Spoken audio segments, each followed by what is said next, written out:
영혼의 등대. 영혼의 등대 오늘 이 시간에는 대구 열방교회 박재윤 목사님께서 말씀 전해주시겠습니다.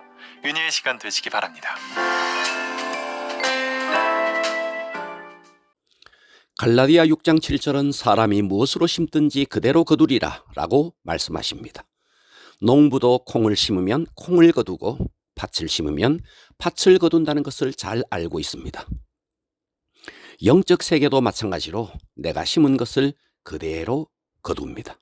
내가 심은 말, 내가 행한 행동이 언젠가 내게로 돌아오는 것입니다. 내가 사랑을 심으면 사랑이 돌아오고 내가 미움을 심으면 미움이 돌아옵니다. 내가 실패를 심었기에 실패가 돌아온 것이고 내가 성공을 심었기에 성공이 돌아온 것입니다. 그래서 실패의 원인을 자기에게서 찾는 사람은 그래도 희망이 있지만 실패의 원인을 날마다 남에게서 찾는 사람은 더 힘든 훈련이 기다리고 있을 뿐입니다. 어떤 사람은 날이면 날마다 세상이 썩었다고 말하며 만나는 사람마다 이것이 문제고 저것이 문제다고 불평합니다. 그러나 정작 자기에게 문제가 있다고 생각하지 않습니다. 이렇게 다른 사람에게서 문제의 원인을 찾는 사람은 스스로 비참한 인생을 살 수밖에 없습니다. 그러므로 진정한 인생의 성공이란 물질의 부여나 세상의 직위나 명예가 높이 올라가는 것이 아니라 내면의 사랑의 능력을 키우는 것입니다. 그래서 나이가 들수록 세상을 더 아름답게 볼 줄 알고 만나는 사람마다 좋은 것을 볼 줄 아는 사람이 되어야 합니다. 오늘은 주님의 시각으로 보면 모든 환경은 변한다 라는 제목으로 함께 은혜를 받겠습니다. 인생이란 하나님의 사랑을 배우고 하나님의 사랑을 채우는 과정입니다. 그래서 하나님은 나와 기질과 부딪히는 사람, 나의 성향과 맞지 않는 사람, 도저히 사랑할 수 없는 사람을 우리의 삶의 현장에 보내주십니다. 그래서 나는 꼼꼼한데 덜렁대는 사람을 만나게 하시고 나는 약속을 잘 지키는데 안 지키는 사람을 만나게 하시고 나는 전략하는 사람인데 낭비하는 사람을 만나게 하십니다. 왜 하나님은 이런 만남을 허락하실까요? 그것은 우리의 사랑의 능력을 키우기 위함입니다. 나는 약속을 잘 지키는 사람인데 약속한 사람이 30분이나 늦습니다. 나는 전략하는 사람인데 남편은 낭비합니다. 하나님은 왜 이런 사람을 우리에게 허락하실까요? 그것은 그 사람을 통해서 우리의 사랑의 품을 키우라는 하나님의 훈련입니다. 그런데 우리는 대체로 어떻게 반응합니까?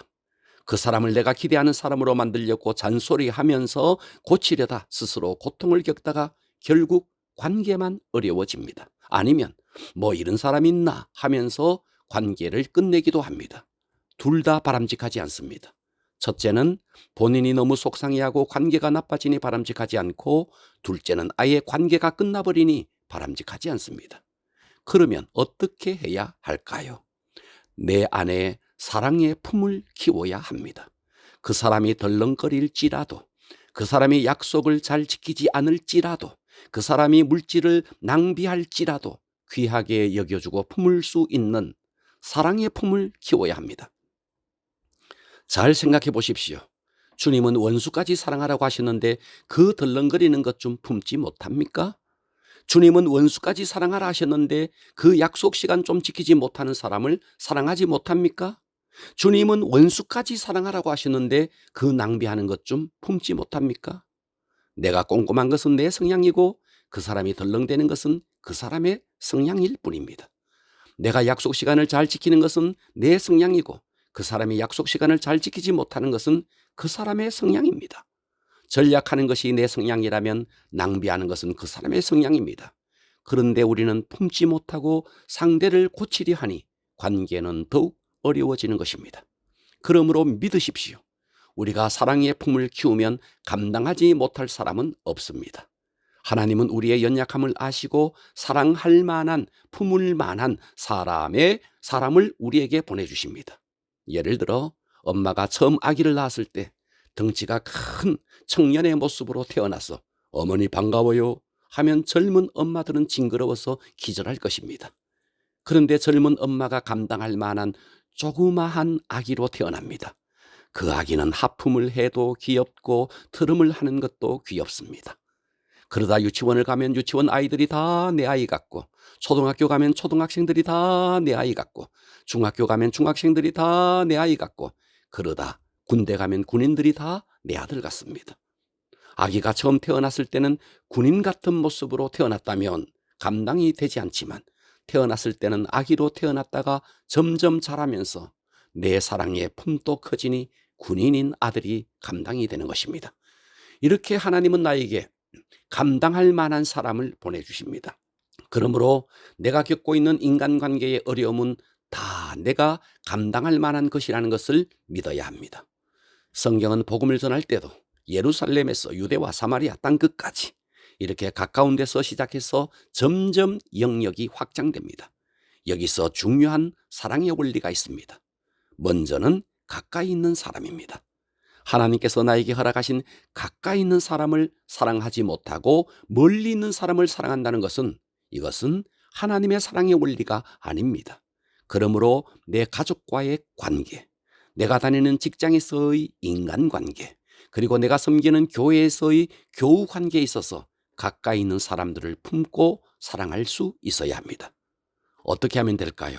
먼저 내 마음에 주님의 마음을 담고 나와 가까운 사람에게 그 주님의 사랑을 흘려보내야 합니다. 자신의 마음에 사랑이 없고 마음이 지옥으로 가득한데 그 마음은 바꾸지 않고 영화 같은 사랑, 드라마 같은 사랑을 꿈꾼다고 그런 사랑이 올까요? 결코 오지 않습니다. 그러므로 내 안에 사랑의 능력을 키워야 합니다. 내가 만나는 인간관계에서 모든 사람은 내 영혼의 성숙을 위해 필요해서 하나님께서 보내신 사람들입니다. 이제 어떤 사람을 만나더라도 귀하게 여기며 주님의 마음을 내 마음에 담아 주님의 시각으로 보아야 합니다. 주님의 시각으로 보면 이 땅에 아름답지 않는 것이 없고 아름답지 않는 사람이 없습니다. 그러나 마귀의 시각으로 보면 이 땅에 아름다운 것이 없고 아름다운 사람이 없습니다. 이 사람은 이것이 틀렸고 저 사람은 저것이 틀렸다고 생각하니 내 마음이 지옥이 되는 것입니다. 그러나 주님의 시각을 가지고 주님의 마음으로 보면 그 사람의 안에 있는 하나님의 형상을 보게 됩니다. 그러면 모든 것이 아름답게 보이고 가능성으로 보이고 때로는 긍휼하게 느껴집니다. 그리할 때 나 자신이 행복해지고, 그리고 그 마음이 상대에게도 전달되어 서서히 상대도 변화되는 것을 볼 수 있습니다. 사랑은 모든 것을 변화시킵니다. 우리 안에 사랑의 능력이 커질 때 놀라운 창조의 역사가 일어납니다. 우리가 누군가를 볼 때 부정적으로 보는 것은 주님의 시각이 아닙니다. 그런데 주변 사람이 점점 사랑스럽게 보인다면 그것은 주님의 시각입니다. 내 안에 주님의 마음을 품고 주님의 시각으로 보면 모든 환경은 변합니다. 부디 내 안에 주님의 사랑으로 충만해서 그 사랑을 나와 가장 가까이에 있는 사람에게서부터 멀리 있는 사람에게까지 흘려보내므로 내가 속해 있는 모든 공동체를 천국 같은 공동체로 만들 수 있기를 주님의 이름으로 축원합니다.